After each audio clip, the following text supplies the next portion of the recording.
What's going to happen when change becomes almost infinite? Everything that can change will change. That means the politics, the economics, the technology. We've already seen the proof that the technology is changing faster and faster. The scientists have a very narrow point of view. They think, oh, we're driving the change. No, they're the effect of the change, the effect of the time, just like everybody else. The Vedic civilization had a continuity of over 4 million years. So during that time, they built up very impressive technology. That whole technology was finished in one night. So there was nothing wrong with their knowledge. It was just that everything changed, even the laws of nature. So that technology didn't work anymore. It's just like, let's say, the laws of electricity changed. We wake up in the morning and nothing works. Computers, cameras, cars, cell phones, even the toaster, nothing works. Can you imagine what would happen to our civilization? It would be finished. There would be chaos. The population would be reduced by 95%. Just from that one thing alone. Because to change back to horse and cart technology would be an incredible strain on it and the whole civilization. So imagine the Vedic civilization had a technology even more advanced, and it had been in place and operating for millions of years, and then in one night the whole thing is finished. Because the laws of nature change. All of a sudden, that technology didn't work anymore. So their civilization crashed. Now, the Vedic spiritual knowledge is still valid because that never changes. But as far as the material knowledge, the technology part doesn't work anymore. That's the nature of the material world. Everything changes. If it changes slow or it changes fast, it's still the same. It all changes. When things change too fast for us to keep up, then all our plans are ruined. That's why the Mayan calendar and the Vedic calendar, they all go in big, big cycles. Actually, Kali means one, Dwapar means two, Treta means three, Satya means four. So 1 times the yuga is Kali, the duration of Kali Yuga. 2 times the same yuga is the duration of Dwapar, and so on. These are cycles. And this complete period is called a Mahayuga. So 1 Mahayuga is what, about 5 million years? But there are even bigger cycles. 71 Mahayugas are 1 Divya Yuga. 10 Divya Yugas are one day of Brahma. And his night is also the same. And Brahma lives for 100 years. So the universe goes through all these different cycles. Just like waves in the ocean. If you go to the ocean, you see there are little bubbles on the waves. And then another wave will come and scatter them all over the place.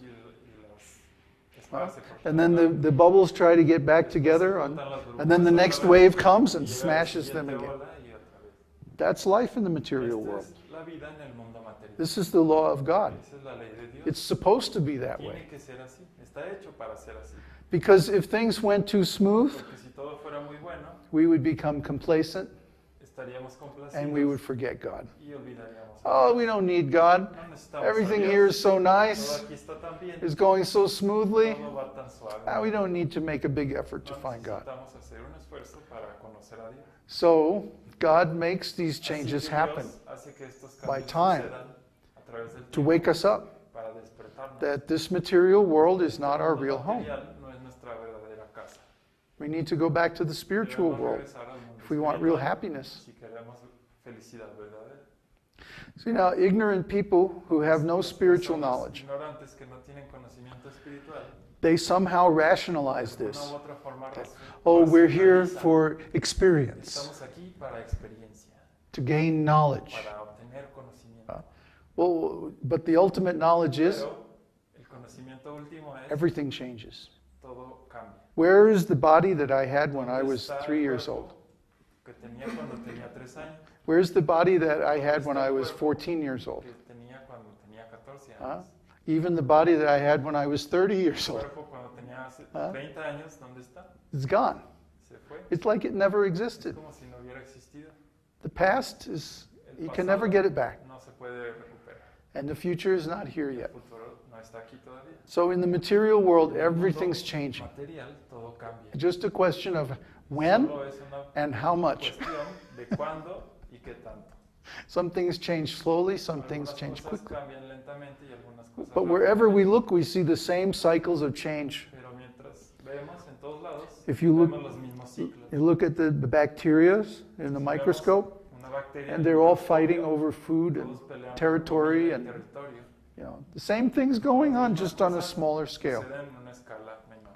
And if you look at the galaxies, sometimes the galaxies collide and they fight, and they tear off each other's stars and take them away.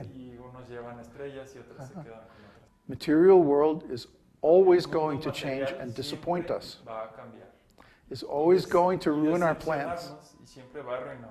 So the intelligent person concentrates his energy to find God, because that's the only stability, that's the only security, that's the only safety. We're here in the material world because we want to rebel against God.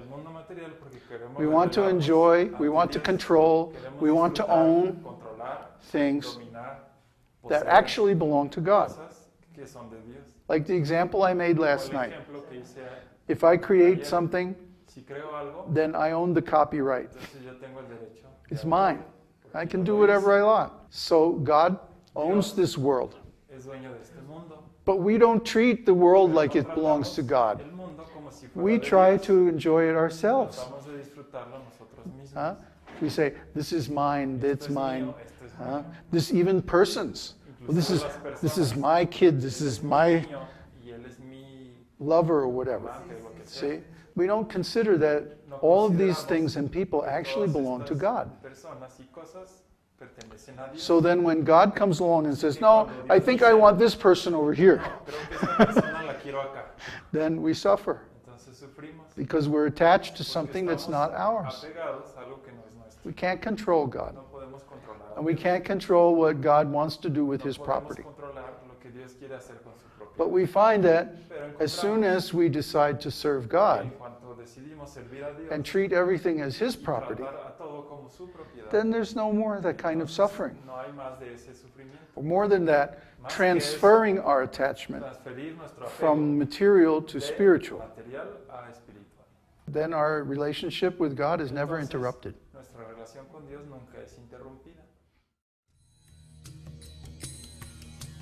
Om Namo Bhagavate Vasudevaya. Om Namo Bhagavate